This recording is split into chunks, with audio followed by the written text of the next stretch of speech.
नमस्कार फ्रेंड्स मैं आपको आम यूट्यूब चैनल तरफ स्वागत जनाऊँगी। देखंतु ओडिशा सरकार तरफ शिक्षक पद पर एक बहुत बड़ा नियुक्ति सुजोगटी खास आपण मान आसी जाइए।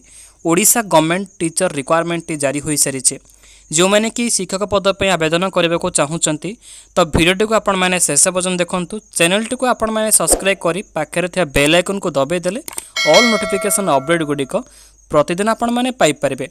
देखो तार एप्लिकेशन प्रोसेस रही तो ये आपको कौन फी देवाक पड़ो नहीं मागणार आवेदन करेंगे। जो मैंने कि यही शिक्षक पदवी नियुक्ति रे तो से मंथली हिसाब से 16,880 टंका पर्यंत दरमा पाइपर। देखंतु जदि मिनिमम भाव में आपण मैंने अष्टम दशम +2 जहाँ भी किसी आपण मैंने हायर क्वालिफिकेशन कंप्लीट करिसेंती तेबे ई ओडिशार सरकारी स्तर में शिक्षक पद पर नियुक्ति पाइपर। यह चाहिए ओडिशार समस्त जिलार पिला माने मध्य आवेदन करने सहित उभय पुरुष एवं महिला मध्य आवेदन करने सक्षम हो पारे। ऑफिशियल नोटिफिकेशन देखिपे तार क्वालिफिकेशन डिटेल्स सहित मंथ रेम्युनरेशन रही तो डिटेल्स आपण मैंने भिडियो को शेष पर्यटन देखिले प्रत्येक इनफॉरमेशन पाइपर। तेज जो मैंने ओडिशा शिक्षक पर आवेदन करने को चाहूँगी तो किपरि कौन आवेदन करेंगे तार लास्ट डेट कौन फुल इनफॉरमेशन सहित तार सिलेक्शन प्रोसेस कौन तो आपण मैंने भिडियो को शेष पर्यटन देखिले जानीपारे ता सहित जमार स्किप करेंगे ना। तो एमतीका लाटेस्ट अपडेट पायापी आपण मैंने सर्वप्रथम आम चैनल सहित अपडेट रुहतु से चैनल टी को सब्सक्राइब कर रखु भिडियो को लाइक करूँ। जदि भी किसी आपंकर डाउट रोचे तेज कमेंट बॉक्स में आमको पचारि पारे। तो ये चलो देखा ये टीचर पद पे आपण मानक तार क्वालिफिकेशन सहित फुल इनफॉरमेशन टी कौन रही से विषय आलोचना करवा। देखूँ पिला मैंने एथिपाई मेन ऑफ ऑर्गेनाइजेशन नेम रही Odisha teacher association department government of Odisha तरफ रिलीज हो सारी।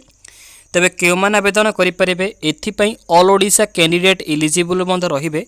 देखंतु उभय पुरुष एवं महिला आवेदन करेंगे। तेबे मुझे आपन को सालेरी कही रखुच्छी 16,880 टंका पर्यंत दरमा हिसाब से आपण मैंने पाइपर। नेक्स्ट देखंतु एप्लिकेशन फी रही एथिपाई आपन को कौन फी देवाक पड़ो नहीं। ऑल कैटेगरी पिला माने याकू मागणार आवेदन करेंगे। SC ST OBC SC BC general candidate माने। तेबे जनरल देखंतु जो मैंने कि आवेदन करने को चाहूँगी से कैटेगरी हिसाब से फ्री रही EWS SC ST PH रही। सालेरी तो मुझे को कही रखी। देखंतु नेक्स्ट रही पदवी क्यों क्यों पदवी आपण मैंने नियुक्ति पाइपर। प्रथमतः रहिबो टीचिंग स्टाफ एवं नॉन टीचिंग स्टाफ पदवी नियुक्ति रही। तेज ऑफिशियल नोटिफिकेशन जानवा को है आपण मैंने वीडियो को शेष पर्यटन देखिले टीचिंग स्टाफ एवं नॉन टीचिंग स्टाफ पदवी क्यों क्यों पोजीशन आपण मैंने पाइपर तार फुल इनफॉरमेशन टी को यथाशीघ्र आपण मैंने पाइपर। एप्लिकेशन मोड देखंतु ऑफलाइन एप्लिकेशन प्रोसेस रहिबो डायरेक्ट आपण मैंने अटेंड हो पारे। सिलेक्शन प्रोसेस टी बहुत भल रही। देखंतु जो मैंने कि सिलेक्शन होगा चाहूँगी से डॉक्यूमेंट वेरिफिकेशन ता सहित वेट लिस्ट रही पब्लिश होगा पर्यंत आपण मैंने वेट करा पड़ो। ता सहित इंटरव्यू रही जदि आपण मैंने इंटरव्यू टी क्वालिफाई करुँच तेज आपण मैंने यथाशीघ्र सिलेक्शन हो पारे। तेबे डॉक्यूमेंट वेरिफिकेशन समय क्यों क्यों डॉक्यूमेंट गुड़िक निहाती भाव आवश्यक तेबे देखो मैं आपको स्टेप बाय स्टेप कहूँ। नंबर 1 रही आपणकर 1 ID प्रूफ हिसाब से Aadhaar card PAN card driving licence जब रही देपारे पासपोर्ट जब रही तेज युड़िक डिटेल्स भाव में सबमिट करेंगे। नेक्स्ट रही 2 रिसेंट पासपोर्ट साइज कलर फोटोटी को देपारे। जदि आपणकर किसी एजुकेशन क्वालिफिकेशन हिसाब से हायर क्वालिफिकेशन सर्टिफिकेट सहित मार्कशीट रही तेज सेगुड़िक देपारे से आपण मैंने जमार भूलिबे नहीं।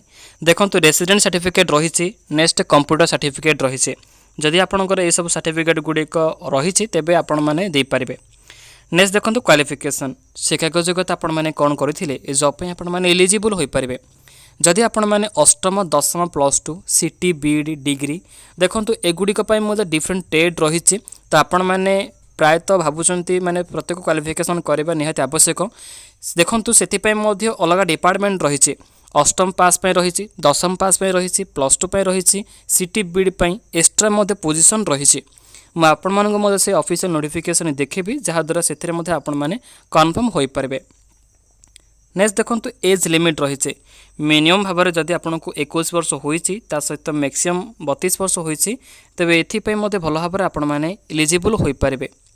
एज पर गवर्नमेंट रूल रही देखो एज रिलैक्सेशन आप्लिकेबल हो पार as per government rule SC ST candidate पिला 5 वर्ष रहिबो। ओबीसी कैंडिडेट पिलामानक पई 3 वर्ष एज रिलैक्सेशन एप्लीकेबल होई परिबो। देखंतु नेक्स्ट रही आपणकर पोस्ट पई जॉब लोकेशन टी आम ओडिशार सुंदरगढ़ डिस्ट्रिक्ट रे ही नियुक्ति को आपण माने पाई परिबे, जेहेतु तार गवर्नमेंट तरफ आपण मानक पई नोटिफिकेशन रिलीज होई सारिछि। एथिपई ऑल ओडिशा पिला माने एलिजिबल होई परिबे।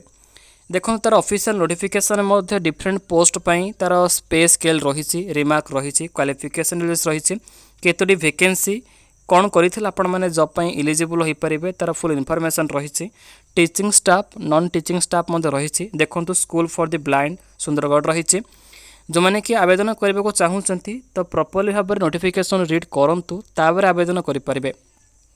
देखो आपण लेवल हिसाब से +2 10th पास 8th पास ग्रेजुएशन पास देखिपे 8म पास रही। एपाई स्पेशल डिपार्टमेंट तरफ मंथली हिसाब से बहुत भल सालेरी आपण मैंने पाइपर। जो मैंने कि home and hope school for the MR Rourkela पद पे आवेदन करूँगी एपाई +2 इक्विवेलेंट रही। क्वालिफिकेशन रिल्स रहिबो। मंथली हिसाब से 10,000 टका पर्यंत दरमा पाइपर।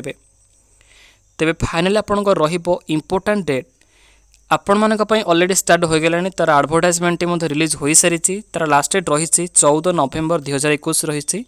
तार इंटरव्यू डेट आपको कहबी तो से डेट मध्यम डायरेक्ट निजर एप्लिकेशन फॉर्म सहित पहुँची पारे। तो ये चलन देखा तार ऑफिशियल तरफ ये टीचर पद पर ओडिशा गवर्नमेंट तरफ ऑफिशियल नोटिफिकेशन टी किपर रिलीज होइछि एवं कौन कौन मेंशन रही से। तेबे देखंतु ए रहिबा आपनकर official notification T teaching and non teaching post पर वैकेंसी रही सुंदरगढ़ डिस्ट्रिक्ट तरफ रही। तार वाक इन इंटरव्यू रहिबो। साक्षात्कार माध्यम आपण मैंने डायरेक्ट अटेंड कर इंटरव्यू टी क्वालिफाई करें। 14/11 रही नवेम्बर 14 तारिख दिन संडे रही। आपंकर टाइम रही 10टा AM रही। तेबे तार स्कूल नेम रही देखो गवर्नमेंट हाई स्कूल सुंदरगढ़ रही।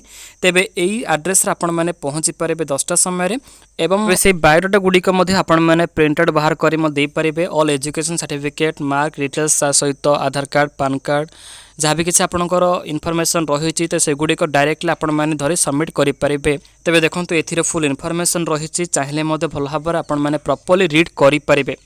तेबे जो मैंने कि आवेदन करने को चाहूँगी भल भाव में नोटिफिकेशन रीड करें ही आवेदन करेंगे। तो देखो एप्लिकेशन फॉर्म रही जो पद पर आपण मैंने आवेदन करने को चाहूँगी ए डिटेल्स लिखिपारे। पोस्ट रही देखो के पद पर आवेदन करेंगे ता सहित फोटोग्राफ रहिबो। Full name father name husband name रही। परमानेंट एड्रेस प्रेजेंट एड्रेस देखो पिला माने नेक्स्ट रही आपंकर एजुकेशनल क्वालिफिकेशन जहाँकि शिक्षागत योग्यता आपण मैंने कौन करथिबा आवश्यक। तेबे जहाँ भी किसी आपण मैंने हायर क्वालिफिकेशन गुड़िक कंप्लीट करिसेंती तार डिटेल्स इनफॉरमेशन दे पारिबे। टोटल मार्क तो जमार मत फुल इनफॉरमेशन देबे नहीं जहाँकि रिजेक्ट हो जाय पारे। देखंतु क्यों क्यों डॉक्यूमेंट गुड़िक आपण मैंने आवेदन करबा समय देबे तार ऑफिशियल नोटिफिकेशन में मते फुल इनफॉरमेशन रही स्टेप बाय स्टेप। तेबे एई गुड़िक निहाती भाव आपण मैंने देबाको पड़िबो। नेक्स्ट रहिबो फाइनल आपनकर डिक्लेरेशन जदि आपण माने एकमत अटंती जॉब टी को आवेदन करबा पई तेबे आपण माने प्लेस डेट पकेबे साइड रे सिग्नेचर करिवे तापरे से एड्रेस माध्यम रे जे पहुंची इंटरव्यू टी को अटेंड करि परिबे। तेबे ए थिला मो तरफ फुल इनफॉरमेशन जहाँकि सुंदरगढ़ डिस्ट्रिक्ट तरफ नियुक्ति रही ओडिशा सरकार तरफ जो मैंने कि एलिजिबल अटंती तेबे ए टीचिंग नॉन टीचिंग स्टाफ पदवी आवेदन करबा पई तो जमार मत डेरी करेंगे नहीं तो सही दिन आपण माने डायरेक्ट इंटरव्यू टी को अटेंड करि परिबे। तो आशा करें भिडियो बहुत भल लगी तो भिडियो को आपण मैंने लाइक करूँ। जदि भी किसी आपंकर डाउट रोचे तेज कमेंट बॉक्स में आमको पचारि पारे।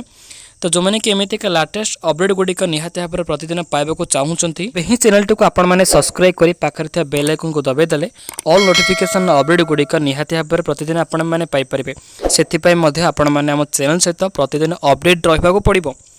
तेबे सांग मान सहित मत सेयार करनियंतु पुणी थरे हम न्यू वीडियो देखाबा तो से पर्यंत आपण मैंने आमको विदाय दिंतु। रहुछु पिला माने वंदे मातरम।